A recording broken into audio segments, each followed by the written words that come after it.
Yo, what's up everyone? It's Destiny Ranks here, and today I'm going to be rating every new exotic weapon and armor ornament added to Destiny 2 in Season of the Deep. I'm going to be rating them on a scale of 1 to 10, and start with all the weapon ornaments, and then do the armor after. Quickly though, I want to say thank you to everyone who has subscribed over the past month. We recently hit 100 subscribers, and I really could not be any more thankful. Okay, now let's get into the ratings. Starting off with the Vex Explosion, I really love this Sunshot ornament. If Vex Mythoclast was a hand cannon, then this is exactly what I would imagine it looking like. Sunshot is already a pretty cool looking weapon to begin with, and this ornament makes it look even better. So I'm going to give it an 8 out of 10 because I really like it, but it's not the coolest ornament ever. Next we're talking about the Mara Mini Tool. Shout out to Bungie for the super clever name here. I'm personally a huge fan of the Dreaming City sort of aesthetic that you find on all Last Wish raid weapons, so of course I'm going to like this ornament. It's super clean, looks really nice, but at the same time I feel like it just doesn't have that much going on with it, and I wish it had more sort of the moving blue line pattern on it. So I'm going to give it a 7 out of 10. Definitely improves on the original Might multi-tool, but like I said, it just doesn't have a lot going on with it.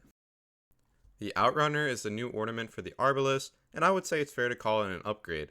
The main attraction of this one is the bright neon purple, but if you look at the rest of it, it's very basic and boring, and there isn't any change to the body structure.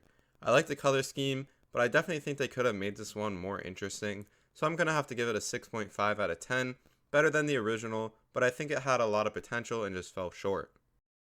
Up next we have the new ornament for the Monte Carlo, Dreaming Clarity. This thing makes it look like Monte Carlo came straight out of the Deepstone Crypt, and honestly I don't mind that. I really love the aesthetic that those weapons have, and I think this is a great look. Super sleek, super clean, and doesn't overdo it. I'm going to give it an 8.5 out of 10 because I love it, but it's just not unique enough to get any higher of a rating. Next, we're talking about the Itch Stick Flight for the Quicksilver Storm. I hope I said that right. I think it's a good looking ornament, but like, it's just super bright, like way too bright. And it's all the same color. Not much else to say about it. I'll give it a 5 out of 10 because I don't dislike it, but I don't really think it's a great design. Now we're talking about the Hibernal Thorns for the Winter Bite. I love the trident look, and it really changes the weapon structure a lot and makes it look a lot different. I think it's a great ornament for the Winter Bite, but I don't know, I just think it's boring once again. I don't like the look of the Winter Bite to begin with, so I think I'm a little biased on this one. At most I'll give it a 6 because it's really unique, but like I said, I don't like the look of the Winter Bite to begin with. The last weapon ornament released this season is the Aranyas SG-1 for the conditional finality. I mean, I guess the ornament makes it look more clean, but I like the original more than this. The ornament makes it look way more basic and, in my opinion, worse. I feel like they could have made such a cool looking ornament for this weapon, and this one is just so boring. I'm gonna have to give it a 2 out of 10. I guess it could be worse, but like I said, it's so basic, and it's barely even a change. Okay, so now that we're done with the weapons, I'm going to move on to rating the armor, starting off with the hunters. First, we have Olmsted's Downfall for the Blight Ranger. Yeah, so I kind of like the look. It's definitely a little weird, and I don't know how I feel about the huge chin, but something just makes me like it. It would definitely look good with some blue armor schemes, and it actually looks good on my Guardian right now. So I'm going to give this one a 7 out of 10. Yeah, I like it, and I think it's a good ornament. The other hunter ornament is for the Gar Falcon's Hauberk. Honestly, I still don't know how to say that. This ornament is called the Pressure Stabilizer. I get the theme they were going for here, but I don't like it. I think it's a little bulky and basic, so I'm going to give it a 4 out of 10. Not the worst, but I would probably avoid wearing this. Now, we're talking about the new Warlock ornaments. First, we have the Phoenix Fusion for the Starfire Protocol.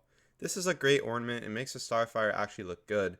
Sadly, it came too late since the Starfire Protocol got nerfed into the ground. But oh well, it's still a good looking ornament. I'll give it an 8 out of 10. Super good look, but I could care less for the shoulders, so that's why it's getting an 8. They just be sticking out too much in my opinion. The other ornament is the Ionic Fringe for the Fallen Sunstar. And no, who is ever going to wear this? It's definitely an instant 1 out of 10. It's possibly the worst looking ornament in the entire game. Okay, finally, onto the Titan ornaments. First, we have the Anchorage for the Point Contact Cannon Brace Gauntlets. This ornament is so sexy. It looks like it came straight off the Fnatic, and the little electric thingies are just an extra touch that makes the arms even cooler. Also, excuse my Titan for only having blue armor. I haven't really gotten to playing on my Titan in a while.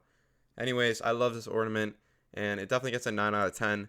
Definitely my favorite ornament released this entire season. Finally, we have the Chivalry Chill for the Cadmus Ridge Land Cat. I hate the original look of this exotic, and the ornament definitely makes it look a lot better. Something about it just makes it look goofy, like I feel like it's smiling at me and it's kind of creeping me out. So I'll give it a generous 6 out of 10. Pretty cool, but I don't know, it's just not the best. Also, looking at it from the side, it's literally a beard, so if you're into beards, then I mean, I guess you'll probably like this.